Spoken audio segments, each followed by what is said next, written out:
सन 1831 में वैज्ञानिक Michael Faraday एक एक्सपेरिमेंट करते हैं। इस एक्सपेरिमेंट में वह एक कॉइल और एक गैल्वेनोमीटर लेते हैं। गैल्वेनोमीटर का प्रयोग करंट की मात्रा और करंट की दिशा पता लगाने के लिए किया जाता है। फैराडे कॉइल के दोनों सिरों को गैल्वेनोमीटर से इस तरह से जोड़ देते हैं।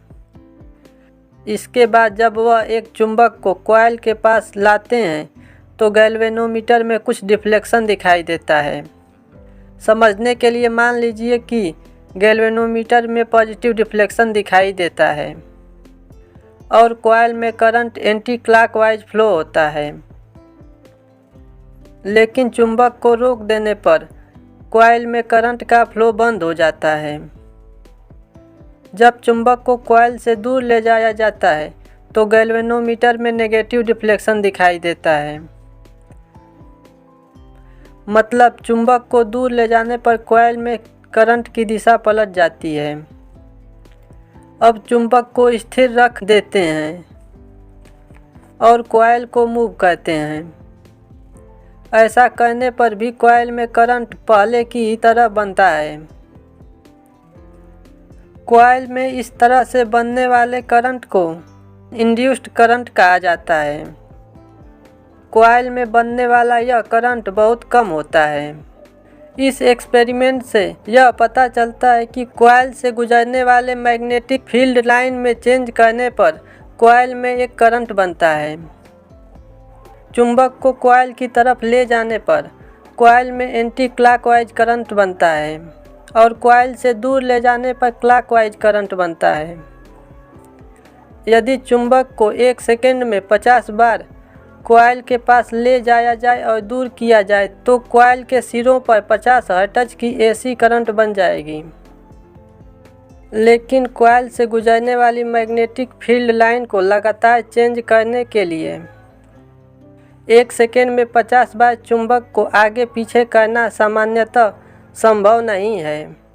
इसलिए कॉइल से गुजरने वाली मैग्नेटिक फील्ड लाइन को लगातार चेंज करने के लिए कॉइल और चुंबक का कुछ इस तरह से अरेंजमेंट किया जाता है।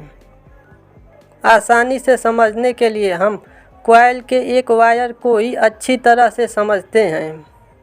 जब इस वायर को रोटेट किया जाता है तो फ्लेमिंग के राइट हैंड रूल से वायर AB में A से B की तरफ करंट का फ्लो होता है और वायर CD में C से D की तरफ करंट का फ्लो होता है। यानी वायर PQ में करंट P से Q की तरफ फ्लो हो रहा है। लेकिन अब पूरे वायर को रोटेट करने पर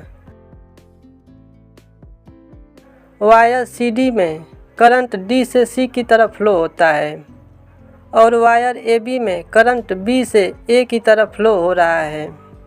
यानी इस समय वायर PQ में करंट Q से P की तरफ फ्लो हो रहा है। मतलब पूरे वायर को एक चक्कर घुमाने पर पहले आधे चक्कर में करंट P से Q की तरफ फ्लो हो रहा है और दूसरे आधे चक्कर में करंट Q से P की तरफ फ्लो हो रहा है। यदि पूरे वायर की स्पीड 1 सेकंड में 50 चक्कर कर दी जाए तो वायर PQ में 50 हर्ट्ज का AC करंट मिलने लगेगा। हमारे घरों में भी 50 हर्ट्ज का ही AC करंट आता है। हम ज़्यादा वायर लपेट कर वायर PQ में करंट की मात्रा बढ़ा सकते हैं। एक छोटे से एक्सपेरिमेंट से आज पूरी दुनिया जगमगा रही है और हर व्यक्ति आज इलेक्ट्रिसिटी का उपयोग कर पा रहा है।